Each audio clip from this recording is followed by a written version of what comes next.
Tape will explain my career in the Royal Canadian Air Force from the day of enlistment to my final return to Canada and Edmonton. Now, these events took place some 52 years ago. At the time of my enlistment in Edmonton, I was 21 years old. I was soon to be drafted into the militia, so I decided to join the Royal Canadian Air Force with the hopes of becoming a pilot. Now, I have kept records and transcripts all these years and have decided to put some of this experience of mine onto a tape. So you will have to bear with me as I read my notes and record the notes that are in front of me. Today is March the 25th, 1994. Now, to begin with, I enlisted and took my basic training in Edmonton, Alberta at number 3 Manning Depot. This was from April the 17th of 1942 until June the 1st of 1942. After my basic training, from June until July of 42, we stayed at number 3 Manning Depot on guard duty and waited for a posting. I was soon posted to number 7 ITS in Saskatoon, Saskatchewan on July the 19th, 1942 until December the 7th of 1942. From there,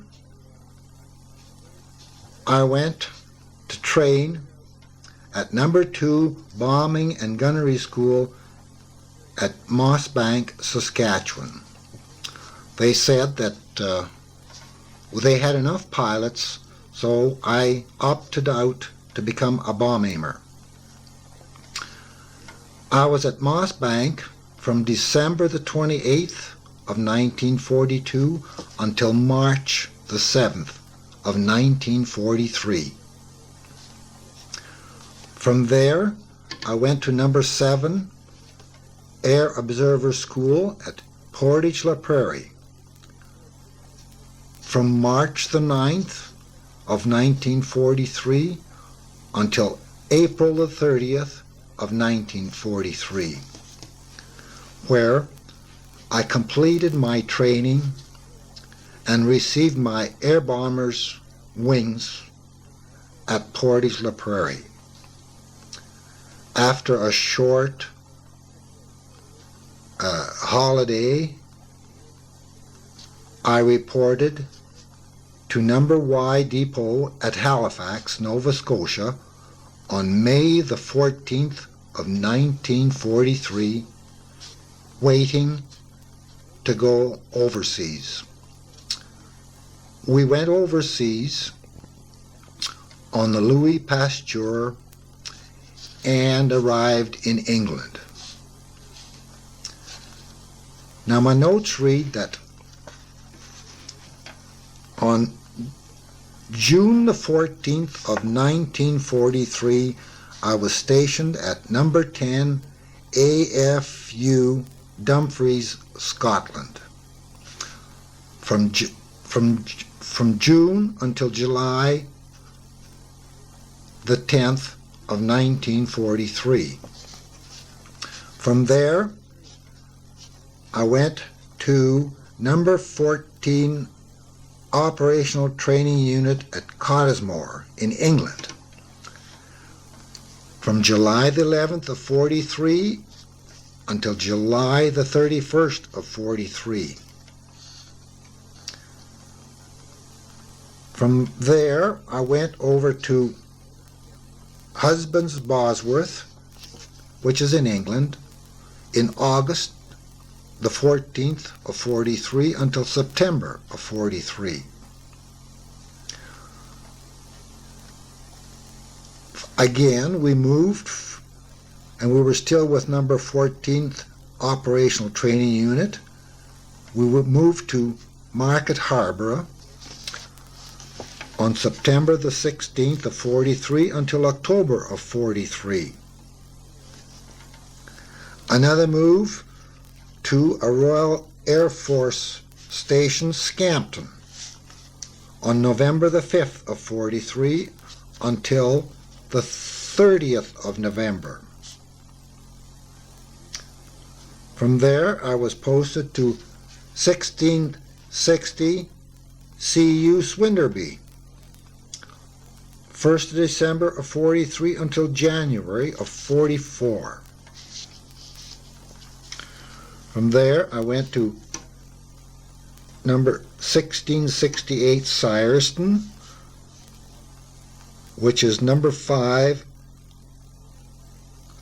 lighter affiliation station, Lancaster affiliation station, and we were there from January the 13th of 1944 until January the 31st. From then, we were crewed up and started our operations as a crew at number 44 Rhodesian Squadron, which was located at Dunham Lodge in England. I was there at Dunham Lodge with the squadron from January the 31st of 1944 until March the 24th of 1944.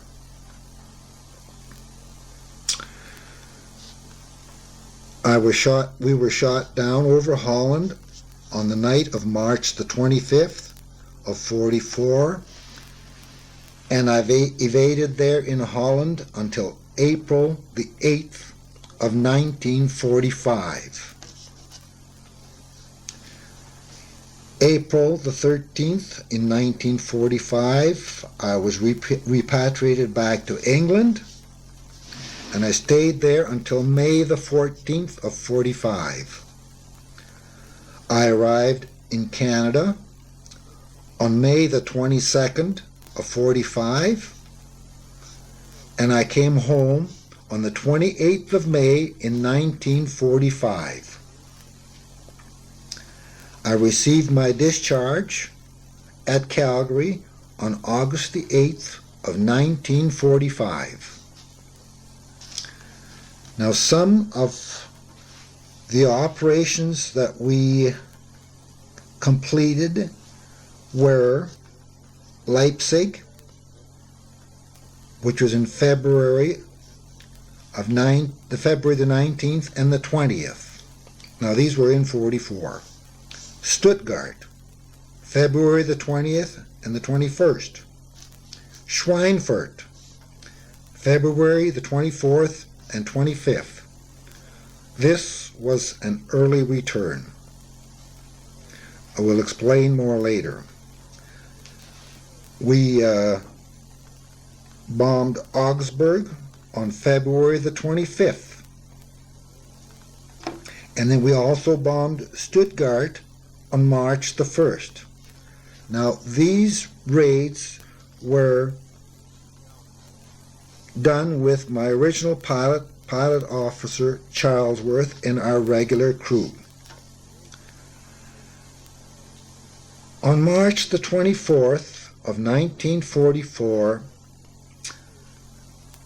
my final operation was Berlin with pilot officer Hayes, and this was the date that we were shot down. Here begins the drama of our raid on Berlin. March the 24th of 1944 was another day in the busy life on one of Bomber Command's many airfields during the war. It was beginning to be a common occurrence for Bomber Command to send out anywhere from 500 to 1,000 planes over enemy territory, especially deep into the heart of interior Germany, to destroy and cripple vital factories, railway yards, and other prime targets that could help to bring the war to an earlier end. On top of this, heavy bombing of German cities and prime targets in these large cities was having a demoralizing effect on the German populace. Total war was being stepped up. Rumors of the suspected invasion was in the wind. American heavies bombed by day, and the British heavies pressed the attack by night. This was the situation at one such squadron, number 44 Rhodesian Squadron, operated from Dunham Lodge, near Lincoln, in the area of England called the Midlands. The crews had been briefed and were in their planes on the tarmac waiting for the signal from the tower to line up on the runway and get the green light from the old.This lamp. Sitting in their posts in Lancaster A for Apple that night, the crew waved and acknowledged the salute of the wing commander and his staff as they watched the Lancasters pass on their takeoff.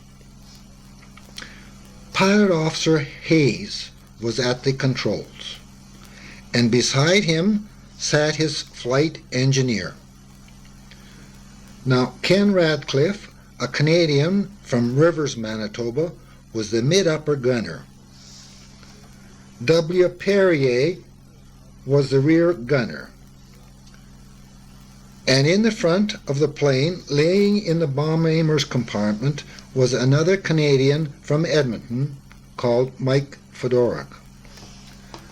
The rest of the crew, settling back in their positions, felt heroic and pleased to know that the wing commander was paying his respects to these brave crews as they took off into the night.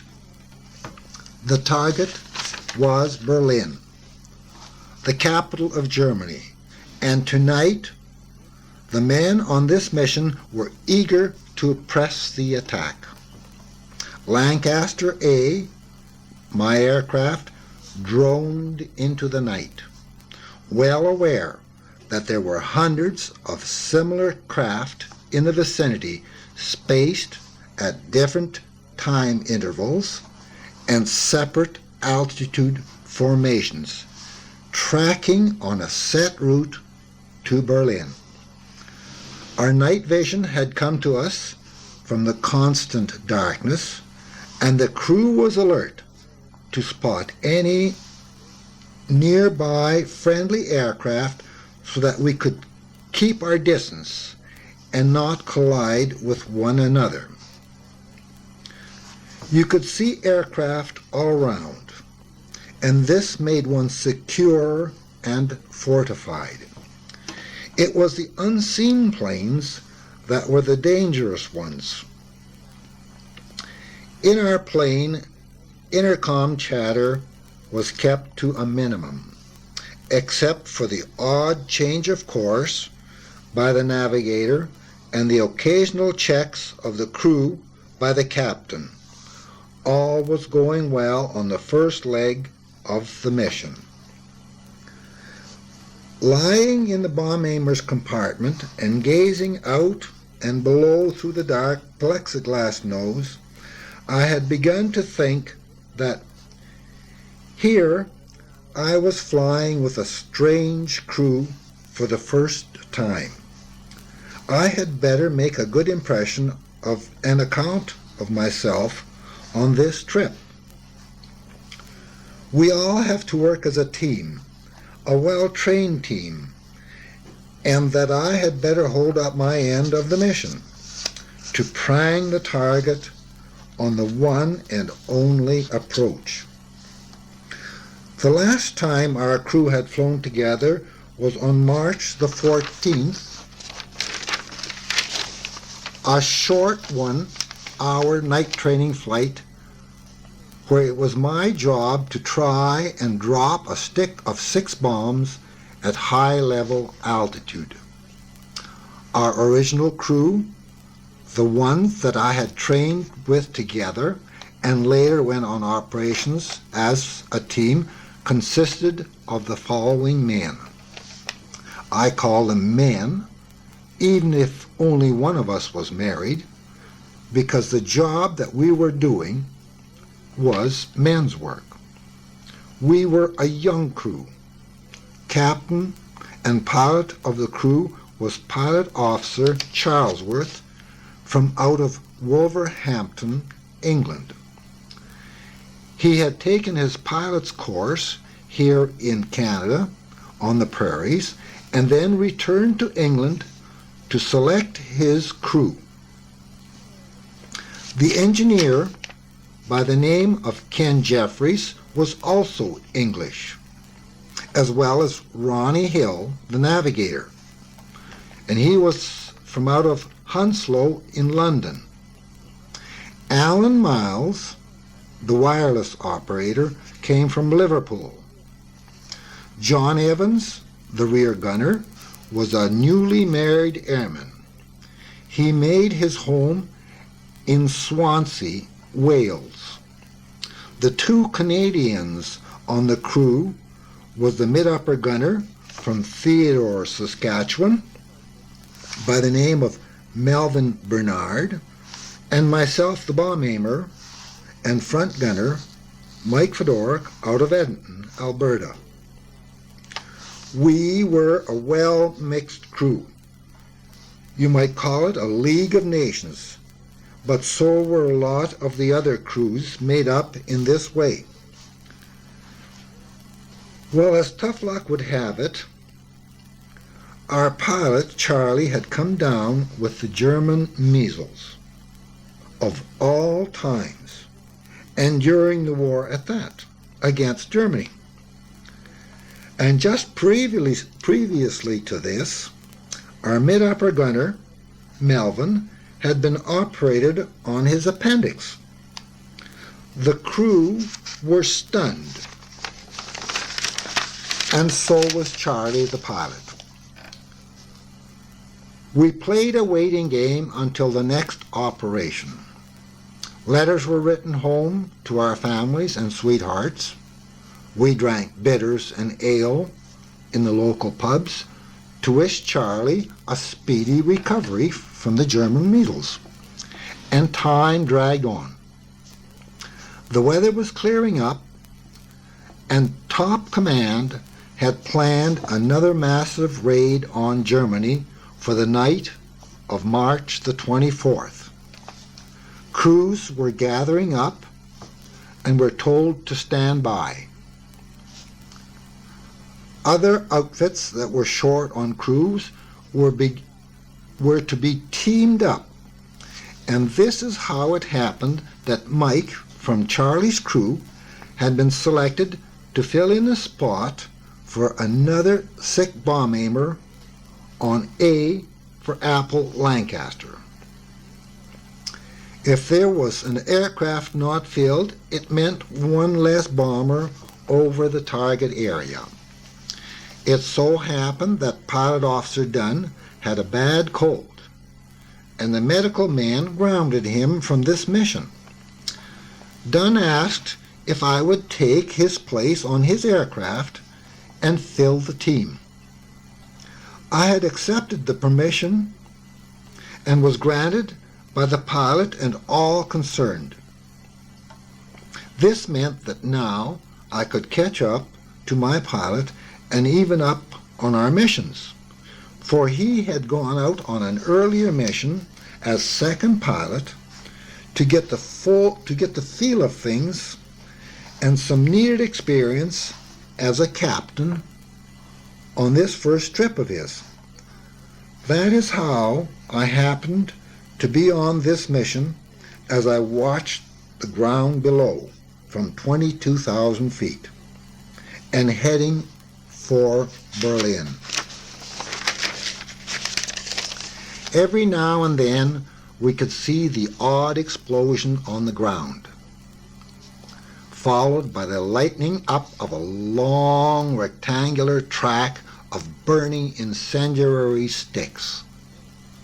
This sort of marker on the earth below had caused me more concern, puzzlement, and feeling of betrayal to all the aircraft that were still in the air and continuing on their mission. Looking down from this height, these burning markers were a dead giveaway of our intended path to the target area or the next turning point.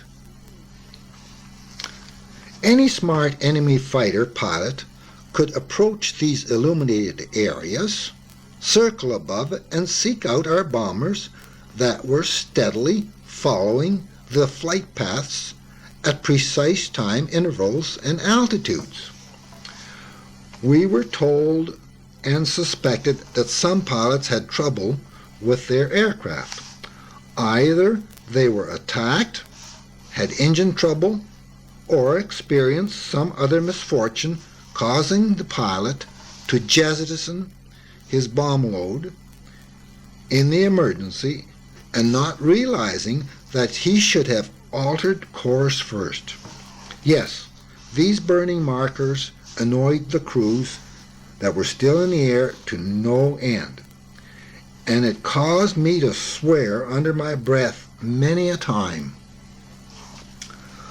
All this time our bombers had pressed on into the night and made the final correction and turn to the intended primary target, Berlin.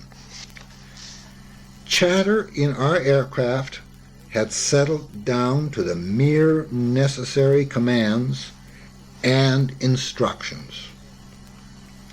The lookout portion of the crew were peering into the night, ready to report any dangerous situation. Looking ahead through the nose of the plane from the bomb aimer's compartment, you could see some activity starting up ahead, which was taking shape. The beginning of a well-planned raid was starting up to unfold up ahead. Searchlights started to pierce their beams up from the ground and into the dark sky. Beams of light waving back and forth, crisscrossing the sky. More and more appeared, as if to instantly streak up from the ground. Slowly, 2 or 3 or more of these beams met at a common point in the sky, forming a cone of light and pinpointing the occasional bomber in a silhouette of light. My, how small the bombers look as they are held helplessly in the cone of moving beams. Puffs of gray and black smoke dot the lighted sky as the orange flashes accentuate the exploding anti-aircraft shells. All hell is starting to break loose, and the tempo is increasing to the drama that is unfolding. The night bomber raiders are pressing the attack to get in over the intended target and drop their bombs, while the German defenders of Berlin are feverishly attempting to break up this raid in any imaginable way. Their searchlights blind and interfere. Exploding shells cause more harassment as they explode near and far, above and below. The odd exploding shell forms a black, silver, and orange hollow cast of color and fear. Like a big round ball of burning mass slowly sinking in the sky. Do you fly through this or around?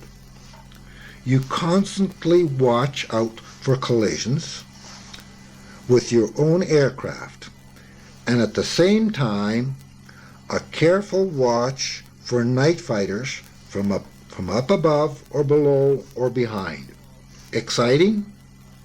This is just the beginning as we stooge on into this maddening sky. The first aircraft over the target, called the Pathfinders, are out there. They're out there marking the ground with colored flares to form aiming points for the main force of bombers that have yet to come. As you listen in on the wireless, their voice transmission can be heard. They relay final orders on the bombing mission as to aim at the concentration of red flares or whatever color they use. They repeat encouragement and good work, and so carries on the raid.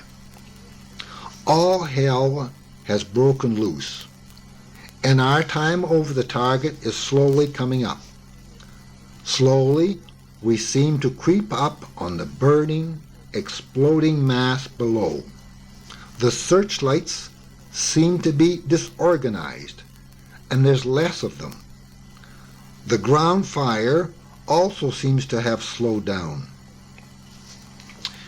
You don't seem to sense the fear or danger anymore because for the endless few seconds and minutes you have started your bombing run. The navigator and pilot brought the plane over the target, and now the pilot tells the bomb aimer the final orders as to the direction are his. The bomb doors have been opened for some time now. The bomb sight is set, and all the bombs are activated to pull pins on release. The final moment of time is coming up. All those briefings and preparations, the long and dangerous journey over enemy territory at night, filled with lurking danger in an enemy sky. The objective of every aircraft on this mission is to get over the target area, drop your bombs exactly and to the best of your ability, then get the hell home in one piece so that you can do the same again on a later date. I looked down the bomb sight and corrected the course slightly. The main cluster of target flares indicating the target or the drop area slowly appeared on the crosshairs on the bomb sight instrument. There. I pressed the bomb release button, and immediately all the bombs were released. There was a slight lurch or lift of the Lancaster as I voiced, "Bombs gone," over the intercom. The pilot muttered, "Thank God they have gone," and then came the orders. Bomb doors closed. All crew look alive and alert for friendly or enemy aircraft. And he turned this war machine on a new course for home. I lay there in the bomb aimer's compartment, watching the deadly bombs smoothly veer away into the darkness. All for this, to drop a bomb load on a vital enemy target.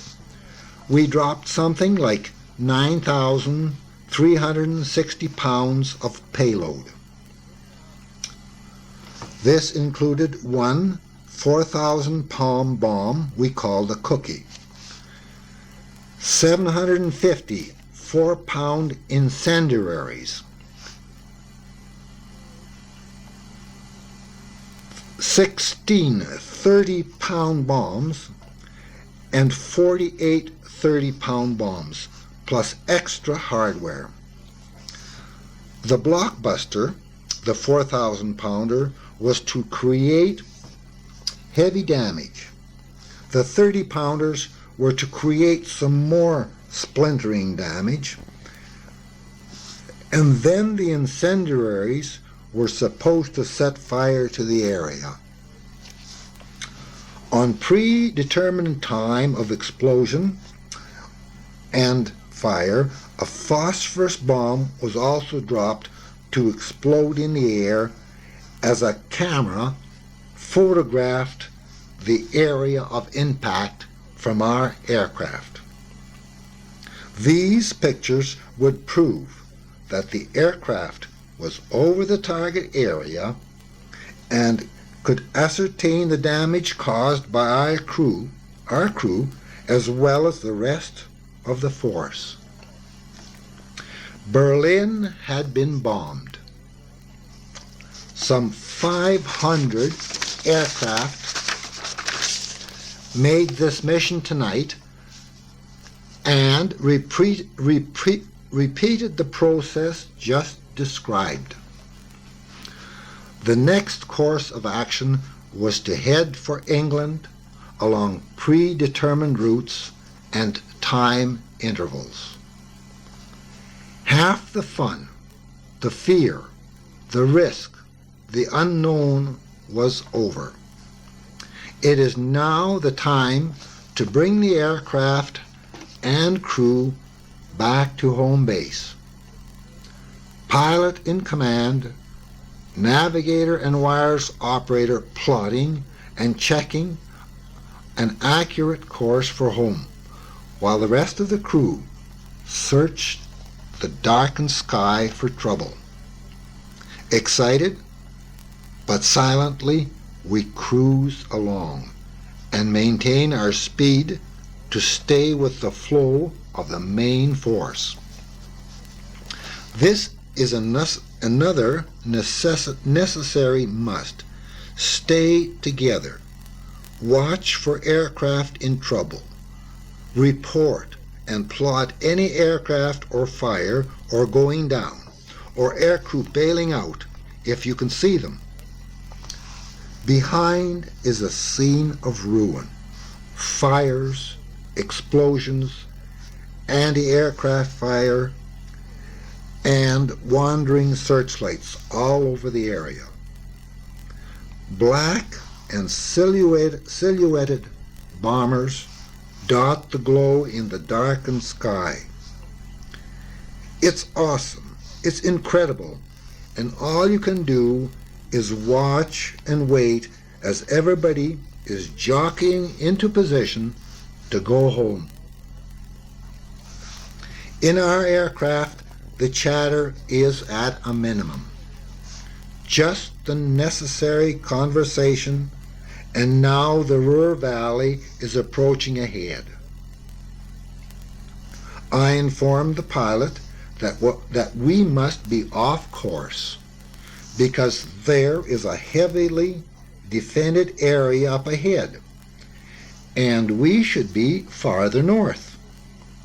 The navigator confirms my sighting, but the pilot remarks that we shall carry on this heading and hope to elude the defensive anti-aircraft fire and searchlights and enemy fires because these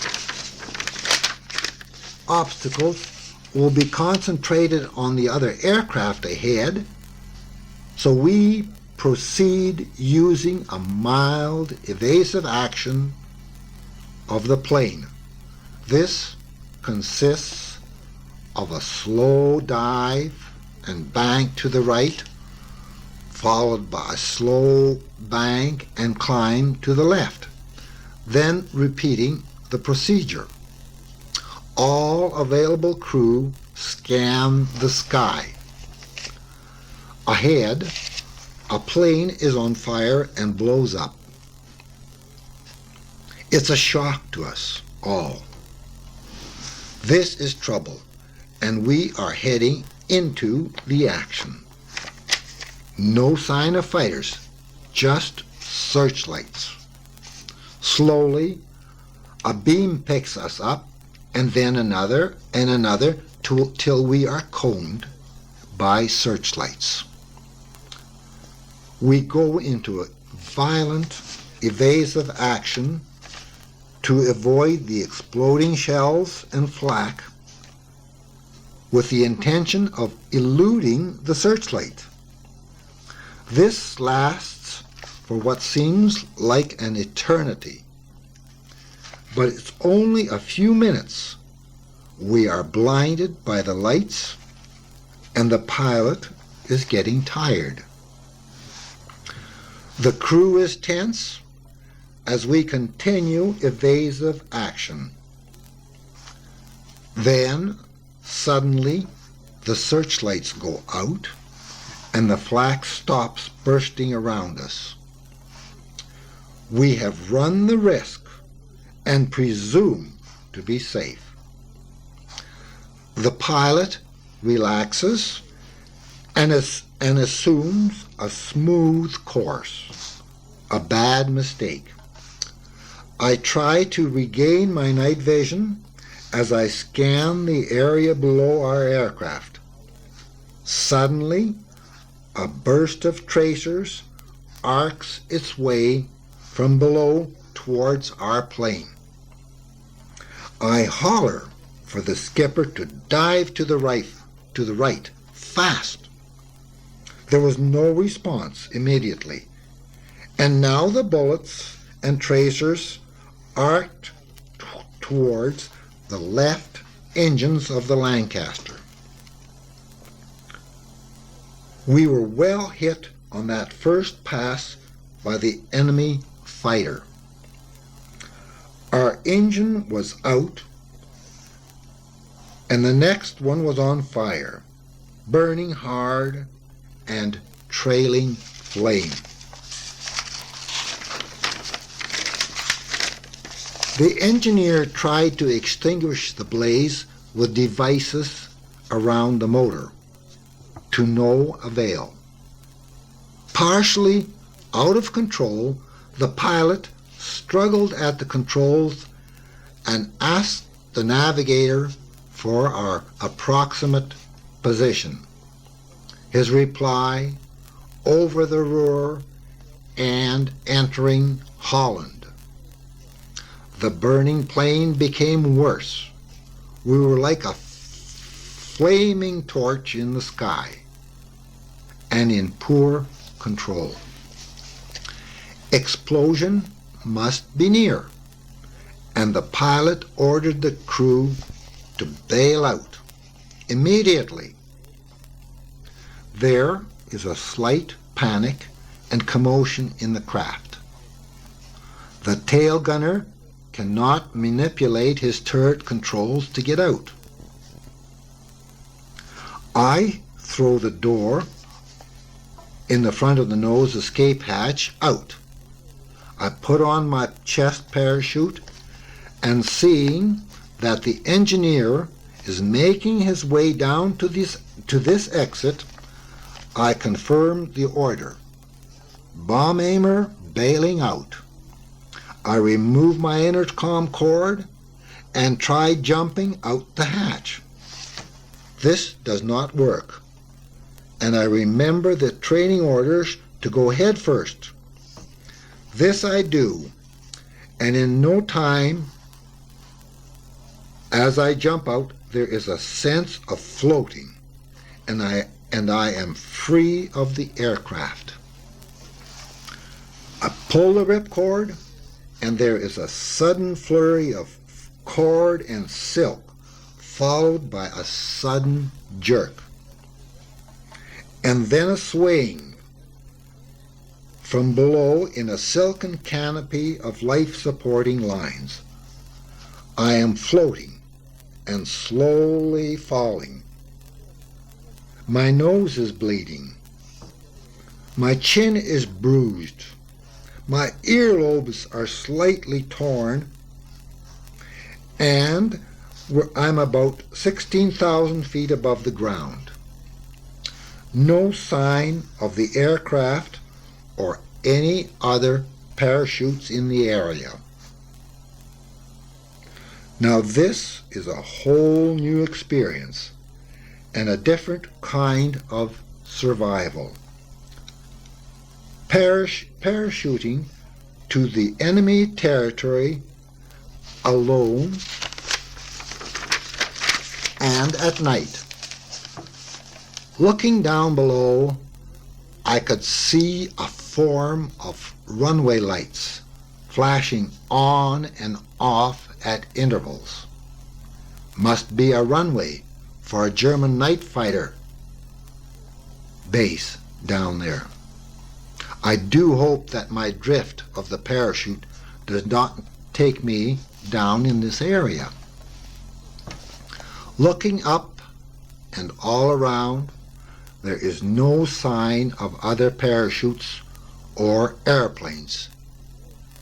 Just a whining stillness as I dangle at the end of the shroud lines. A white canopy of silk above me.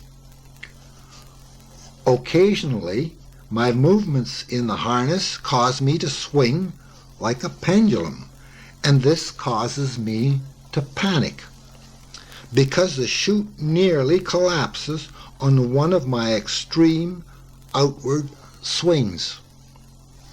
Slowly, this swinging motion is controlled, and it gives me time to look down again and survey the area below. Good. The runway lights are now off to one side, and the patches of land are small. I must be fairly high up yet, but I am floating down backwards.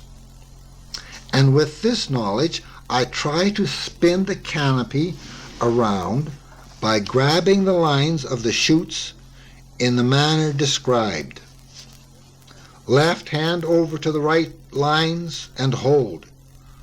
Right hand over to the left lines and hold. Then I slowly tried pulling these lines so as to straighten out my arms and hold. After a while, I released the lines and I looked down to see which way the land below was drifting.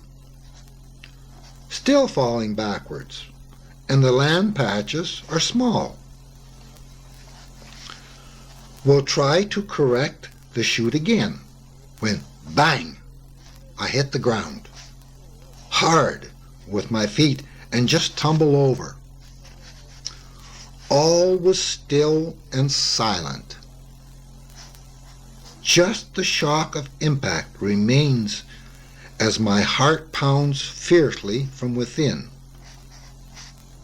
I am down on the ground, in the middle of a plowed-up field. What a lucky break for a soft landing.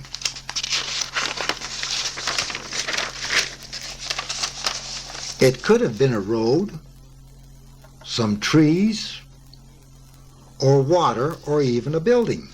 But no, it was good, soft earth.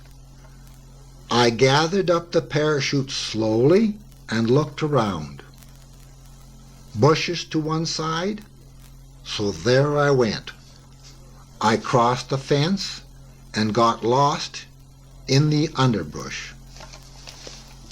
I tore up the ground with my hands and feet, and I made a hole large enough to hide the silk parachute. First, I cut some of the ropes from the chute to provide me with some strong rope, and then I buried this white mass in this hole. This parachute had saved my life, and now I have to bury it. Excitement now starts to mount. My body tells me I must have a good bowel movement. But now, after this is done, it is time to take stock of the situation, look after my cuts and bruises, and plan the first stage of evasion in enemy-held territory. I still don't know exactly where I had come down. My escape kit opened up, and inside were the following items: a rubber bag for holding water, some purification pills for water, Dutch and German currency, a silken map of the area we were to fly over, some concentrated food tablets, a compass. In my battle dress uniform and pockets were the following items: an issue knife, a whistle, bandage aid kit, some passport pictures of myself, ration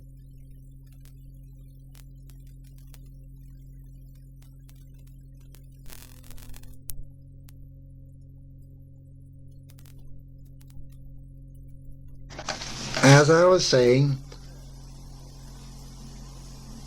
I had some ration chocolate bar and gum, a package of Sweet Capitol cigarettes, a compass sewn up in the fly of my trousers, and a rope from the chute. My identity tags, a wristwatch, and my Air Force ring that I had purchased in Winnipeg during training. That was just about the total effort of my possessions as I prepared to leave this neck of the woods. Oh yes, I also had a good cigarette lighter. Silently and carefully, I lit up a cigarette and listened to the sounds of the early morning. No whistle sounds from the rest of the crew. No other familiar noise, just silence. Butting out the cigarette carefully, I picked up my precious belongings and headed out into the countryside for a landmark of some sort. I must find my location. It was cold and damp.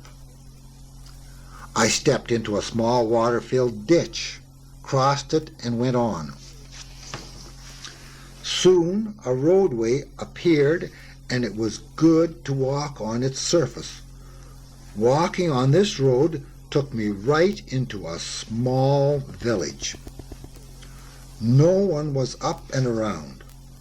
As I walked along, I noticed that there was no way I could cross through someone's yard because the buildings and walls were side by side.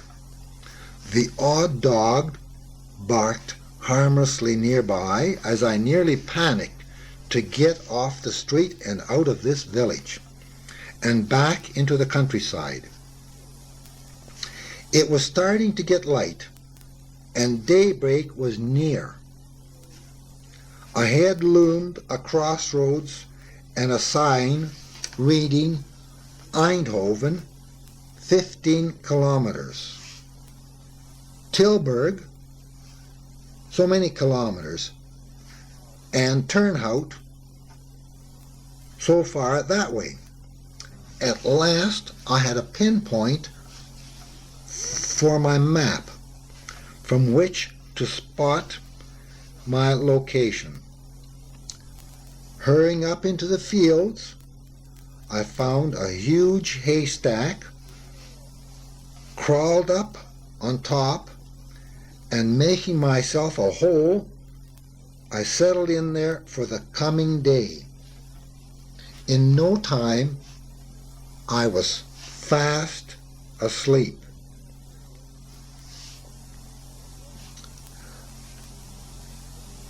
Little did I realize or dream that I would spend 13 months here in Holland as an evader.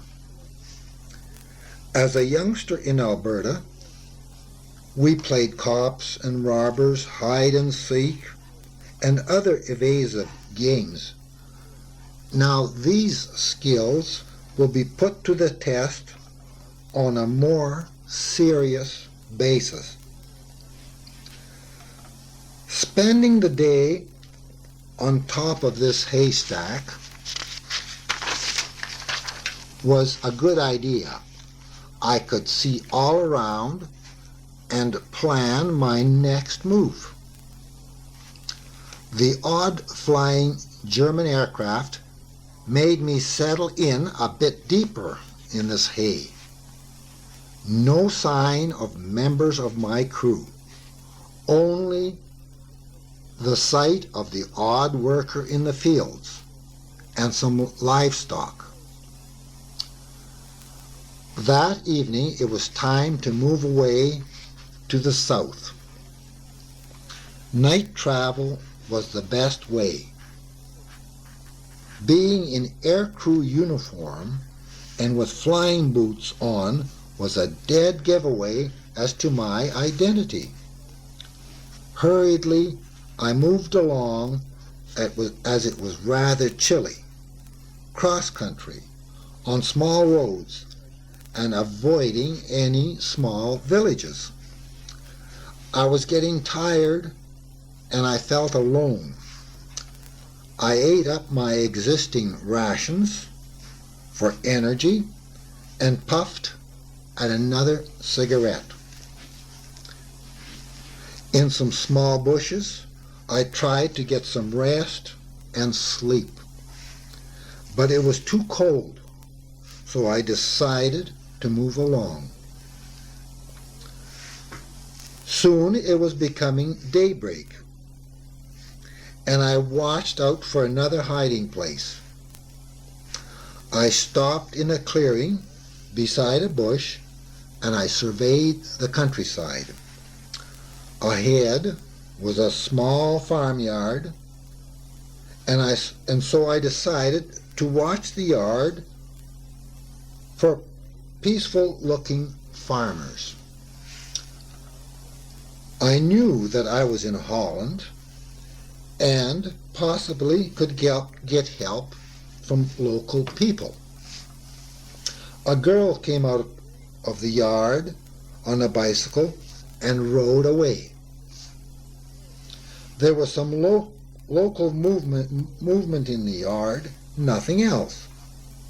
Behind me, in the opposite direction of the farm, I could make out a man in a clearing, walking around as if looking for something. He entered the bushes for a bowel movement and later moved on. Soon the girl on the bike arrived back at the farmyard. So far, all had looked peaceful, and this looked like a good place to make contact of any kind or another. I was getting hungry again and decided to approach the farmyard for food, water, direction, and possibly some help. The only fear was that they may turn me in. to the local police or to the Germans. The chance had to be taken. So, in the late afternoon, I approached the farmyard, walked up to the building, which looked like a long house, and knocked on the door. Soon, an elderly man came out, and he stared at me. I spoke in English, wishing for help and some food. He never said a word, but disappeared into the house, and in a while out came a young boy, not quite my age.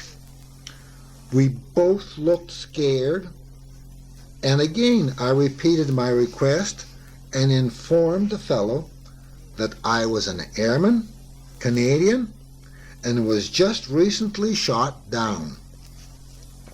He looked around the area and in broken but good English told me to come inside. We entered and, looking outside once more, closed the door. Inside, I looked around the house and saw the family. All eyes were on me, and there was dead silence. Then the lad spoke to his mother in Dutch, and then asked me to sit down behind the stove, alongside his grandfather. Besides the mother, there were two young girls, the lad and his grandfather in the house. All were looking at me and wondering who this stranger was that entered their lives. Then the lad, whose name was Francis Cox, he spoke to me in English and said he would try to meet my original request for food and water. Soon Mother approached me with a bowl of soup, bread, and some milk. Hungry, I accepted the fare and I began to eat. The family all watched in silence. Grandfather, who was behind the stove, he sat silently, he chewed on some tobacco, and he spit on the tile floor beside him. Francis spoke to me some more, and not trusting me too much, he made me feel at home, and we chatted for a while. Then he asked me to go into the barn, which was attached to the house, and wait in the hay bin while he made some inquiries with a friend of his nearby. I lay down and fell asleep, wondering if he would help me out or report me to the Germans. Later in the evening, Francis returned with another older man, and we met. He spoke perfect English and began to question me as to my true identity. Later, being satisfied that I was a downed Canadian airman, he said that he would help, but I must remain with the Coxes and Francis until he could find me some civilian clothes and other shoes. He left and said he would return in a day or so. I was pleased. A good contact was made with friendly people. I was being hidden and fed. And this allowed Francis to open up a little more with our conversation. He said that he too was hiding from the Germans. He was a young schoolteacher in learning and was supposed to report to the Germans for work. But he decided to hide away at his mother's farm and family. I learned that the Belgian border was about a half-hour's walk from the farm. It was too risky to cross alone, being a stranger and not knowing the language. My best bet was to make proper contact with the underground with his friend's help. This, I agreed, was my best move. So the time was spent chatting with Francis, and the rest of the family just watched. Grandfather sat behind the stove, chewed on his tobacco, and spat on the tile floor. And every day, Mother would clean up the mess for his next day of chewing. As promised, the other helper arrived with a good fit of civilian clothes. I changed from my battle dress and boots and took on the look of a local. The only excitement here was the time a German soldier rode up on a bicycle. I was hiding in the barn, and the mother went to greet the soldier. It so happened that he was wanting some fresh eggs for himself. The mother gave him some, and he was on his way. This was my first exciting encounter since walking into the farmyard. The next day, I was on my way with a friend of Francis. We said our goodbyes, and I thanked the mother for her kind hospitality. Grandfather just sat there, and he spat. On our way, we went into the local small village. This helper took me into the local pub, and we ordered some beer. We sat down, and he kept talking to me in English as we planned our trip to the next stopover. Amazed at this outward actions in the pub, I asked why we weren't more careful with our language. He laughed and said that these are poor local farmers, and they did not understand the language.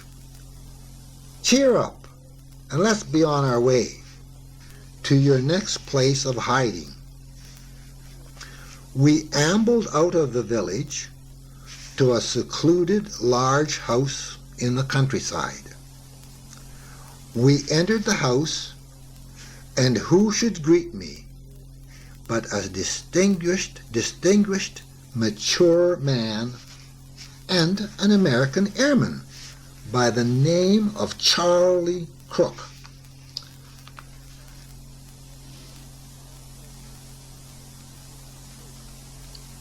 I was in the outer fold of the underground workers and helpers.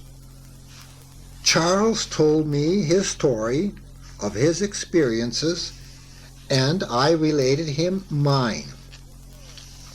He had been here for a couple of days, and we were to get passports supplied by the underground for our next move into the escape route. Charles went away the next day on a trip to an unknown destination, and I was to follow in a couple of days. Things were starting to happen, and I was pleased with the results. Eventually, my turn came to move. I asked the guide, how was the trip with Charles? A piece of cake. And so shall it be with you on your trip. We moved along on bikes to the railway station. Instructions. Do not talk. Just obey our planned move. And to remember that we will always be at opposite ends of the train car. If caught or approached, we do not know each other. Now on the train, all's well, and we are moving. My contact is in sight, and my eyes are watching him for any instructions. The train moves along and stopping at local towns. On the last stop, enter the security police, and they start examining the passengers and ask for passports to be produced. I pull out my newly acquired passport. I'm supposed to be a dumb carpenter and on my way to a job. Looking up, I see that my contact had been checked by the police and that they were slowly approaching my end of the car. Panic. But I stay calm and await the outcome of my approach by the police. They are just about up to me and the train stops. People get up and rush to get out of the train car. I look up at my contact and he nods his head to get off. I follow the crowd to the exit and I go past the security police.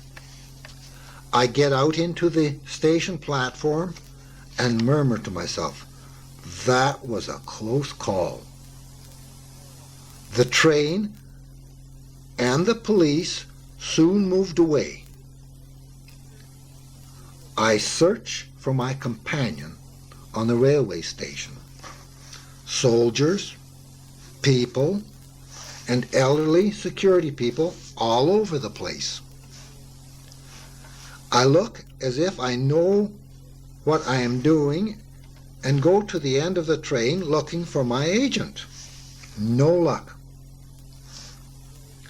I stop to tie up my shoelace and look busy.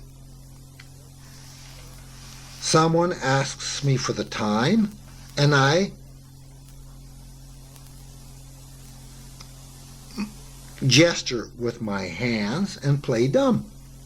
Finally, I see my agent wheeling 2 bicycles. I got one and follow him away from the station. Luck is with me again. We ride along and I explain what had happened. He laughs and says that he did not think his passport would be approved because they really looked him over. He explains that we are to meet another agent soon. We ride along the canals and the back roads and soon come up to a local policeman resting on a bike. We stop, and my partner has a few words with him and then says goodbye and good luck. Then he's away to another mission. My new police friend tells me to travel down the path and explains that if we are stopped, not to talk, and he would say that I am his prisoner on the way to Amersfoort.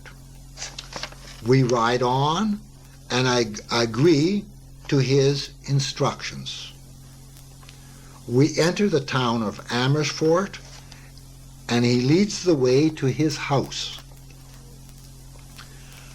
We are pleased that there was no severe incident, and again I meet up with Charles Crook, the American pilot. We are both pleased with our reunion. Mr. Ottens, the policeman, he introduced me to his wife and his 3 girls. They were just young girls, about 3, 5, and 7 years old. This man is taking a real chance with us evading airmen. But he was part of the organization that collected us strays and routed us on to the escape line. We stayed upstairs and carefully observed the surrounding area. We overlooked an army training barracks and spent our time peeking out at their training. Staying here, we tried about 2 times to be transferred along the escape line, and twice we had to return because a serious break had happened with the escape route. The Gestapo had captured some key people, and our orders were to stay till all was safe.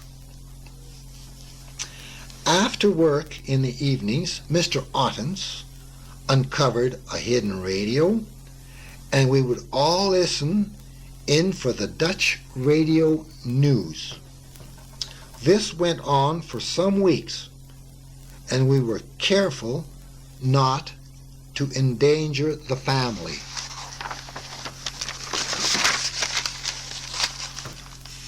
Finally, Chuck and myself were biked away to a new location with a young woman as our guide. We traveled a long time, and I became very hot in my outfit.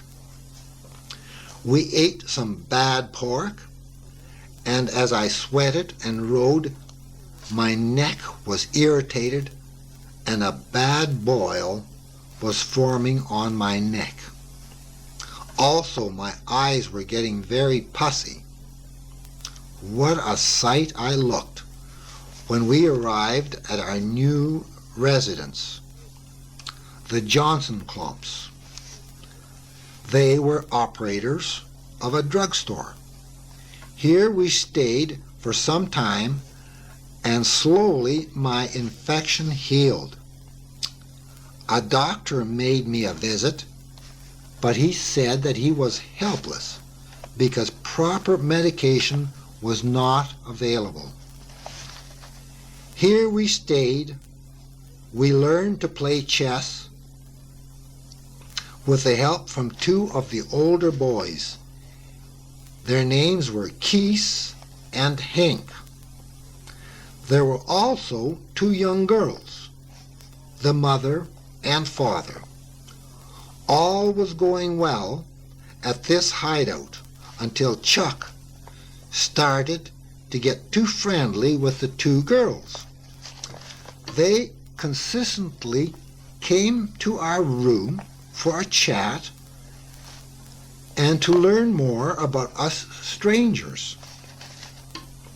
The father came into our room one day when Chuck was fooling around with the girls.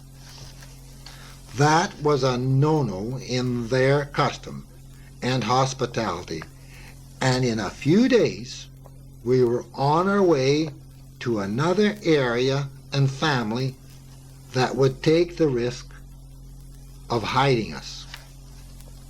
Later, we were told that the day after we left, there was a raid on the house and the store by the Gestapo. But we had gone. Fortune smiled on us again.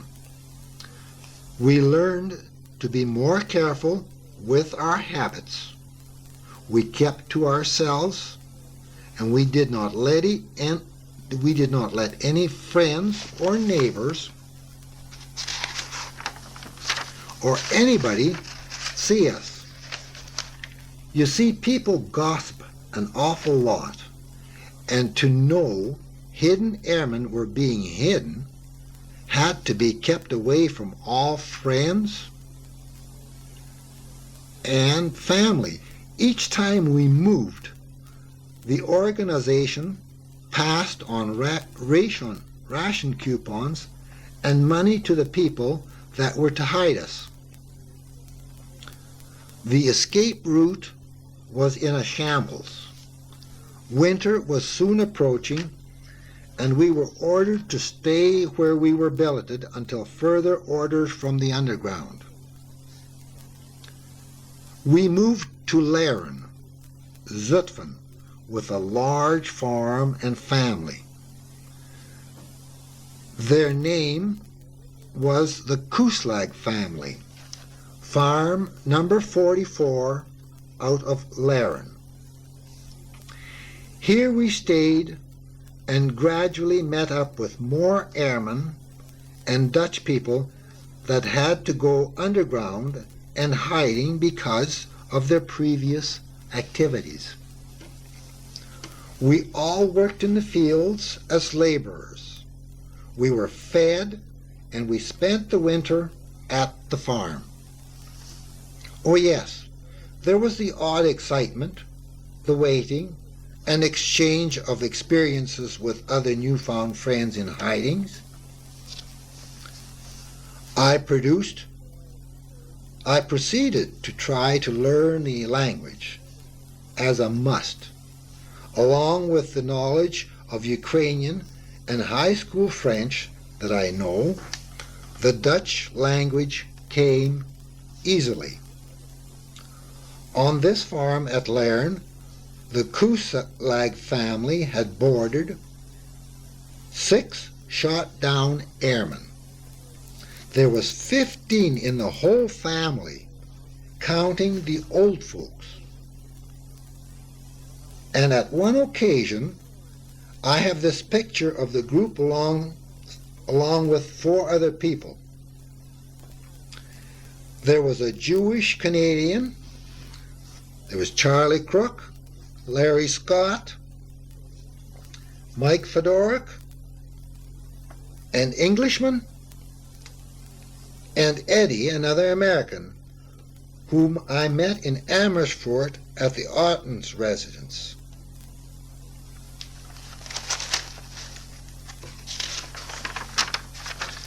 The winter passed, and we all fared well with the Kuslag family. But we were a large group, and most certainly must arouse curiosity in the area. It was decided by the underground leaders to split up the hiding airmen into groups of 2 among willing people. Chuck and myself decided to stay together, and we were placed with a family by the name of Taravist, just out of Niverdal. There was mother, father, Dinka, and Gerrit Taravist. It was here I stayed until the Canadian Army advanced. They advanced in the area and liberated me. We had a lot of close calls at this house. We had experienced a large raid and a search by the Germans. While I was at this house, the father had passed away during my hiding here. Charles decided to take off on his own because he was tired of the underground not making an effort to put us on the escape route. When it was noticed by the family that Charles was missing, an all-out search was initiated to no avail. He had disappeared.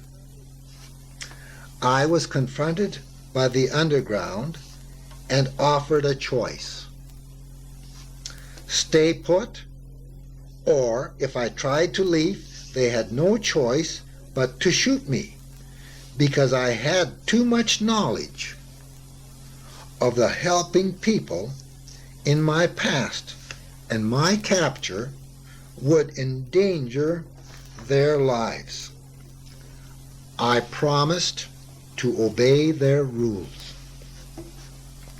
On another occasion, an air raid was in progress, and a burning Allied bomber fell down in our immediate area.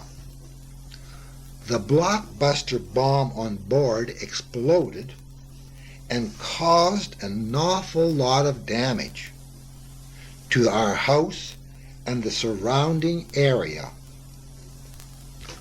But we all escaped alive.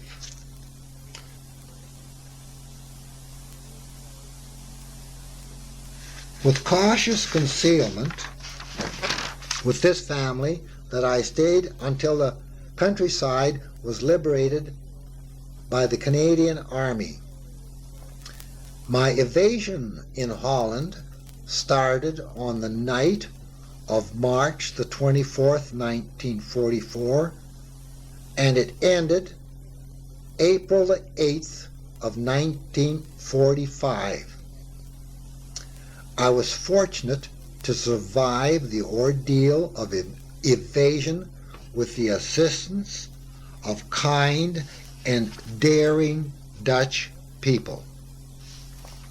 Others were not as fortunate. To these brave people I owe a world of thanks. In 1972, I made a trip to Holland with John Koslag, and we had revisited nearly all the places that I have mentioned in this experience. To spend 13 months in Holland was a long time. There were many events that happened. But in the meantime, there was sickness, there was loneliness, there was fear of being caught, fear of being killed by your own falling aircraft and bombs. There was fear from the launching of V-1s and V-2s that took place in the area. Some of those V-1s and V-2s, they went out of control, and we had to watch out for them. But on the other hand, we worked, we read, we learned to speak Dutch, we helped the underground in any way, and the time went by. Some of the boys that were in hiding were caught by the Germans. And so were some of the underground workers, as well as the decent people that had offered to help us. This was a nervous and hectic life. There were many experiences that I can remember, but it would take hours to explain and tell them. Anyway, finally the Canadian armies approached the area that I was in, and I went up to their camp nearby and gave my story to an officer in charge. I was free and safe at last, and on my way to England and later Canada. As I said before, I spent approximately 13 months evading the enemy. I lost a lot of weight, and yet I gained an experience, and I acquired many new friends that are hard to forget.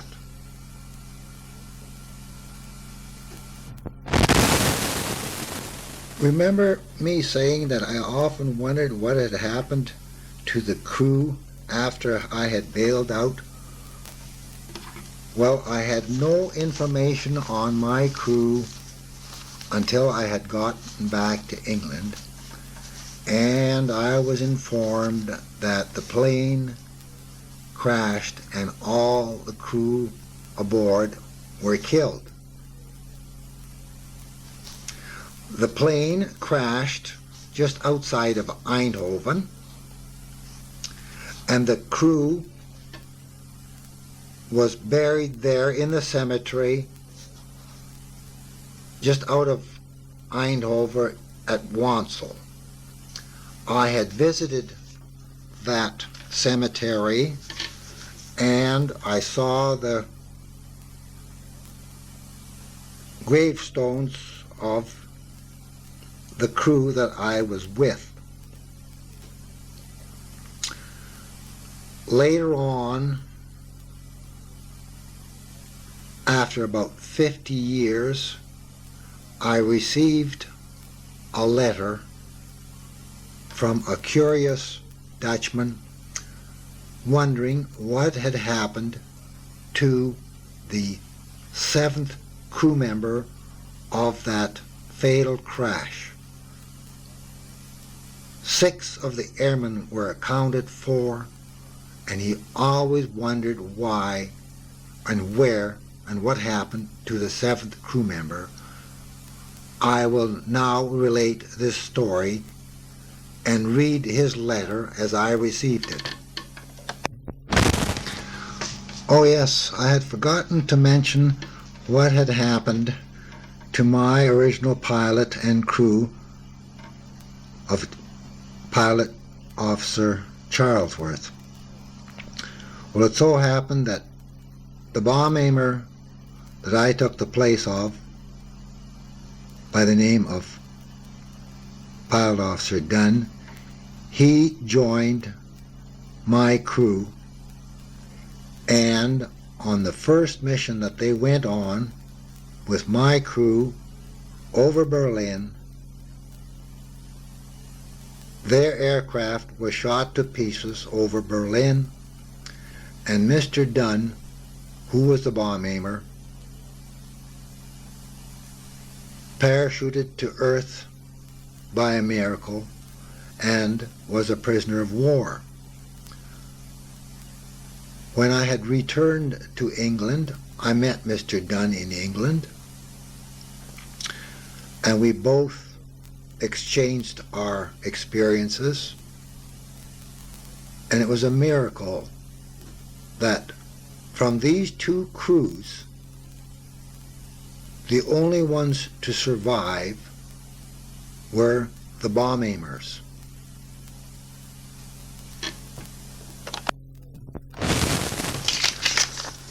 Sometime in January of 1994, I received a phone call from a fella, and he said he had a letter for me and asked me if I was Michael Fedoruk, who had lived at one time at 9540 104th Avenue. I told him I was, and he dropped off this letter.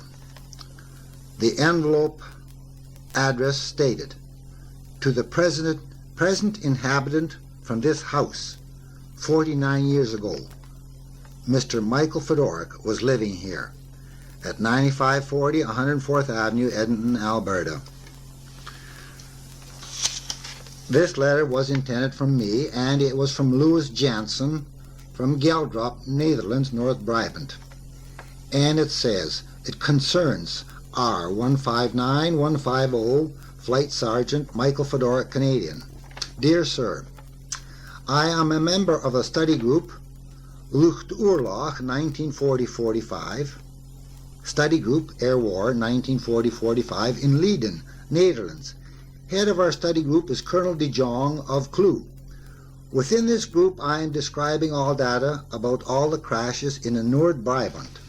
One of these crashes took place near the village I then lived in. Something about it is still bothering me. It concerns the retrieval of the air bomber of a crashed Lancaster, who was the only surviving crew member. During our inquiry, we found out that his name was Mr. Michael Fedoruk. The plane this bomb aimer was flying with was the Lancaster ME-672 of the 44 Squadron.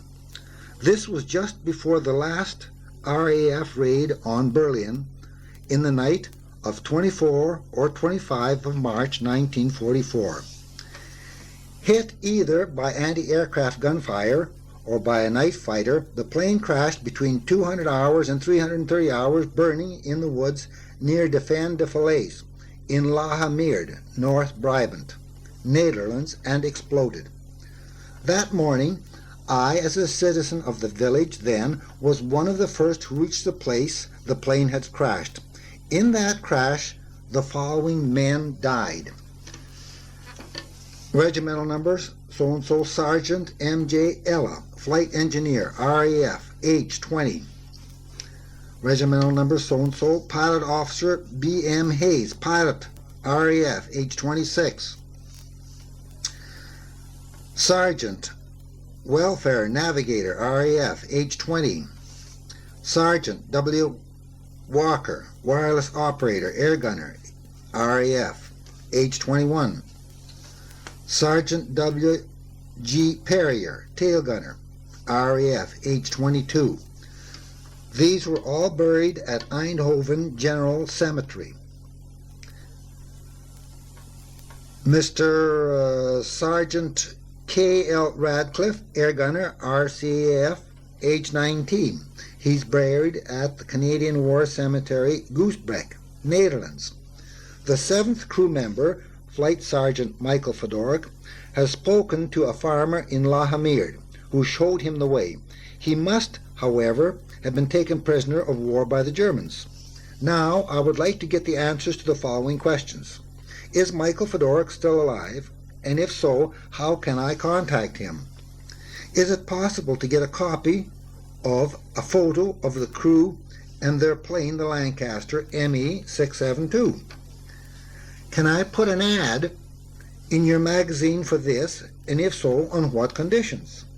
It would be a great pleasure to me and to our study group to get the answers to these questions. Looking forward to your reply. I remain, Louis Jansen.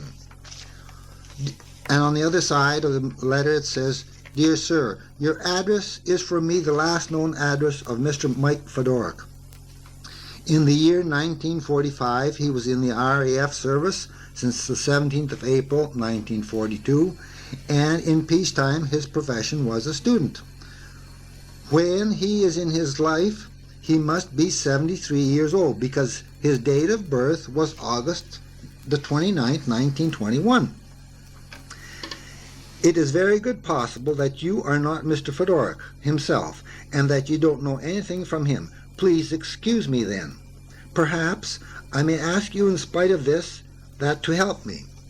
In the Netherlands, we have a registration of inhabitants on the Municipal Hall in England. Oh, and in the Municipal Hall in England, Anglican Church, but how is it in Canada? If you can't help me, will you send me then my letter to the educator who know where Mr. Mike Fedoruk is living now, or that he is not in life and when he died? It would be a great pleasure to me when I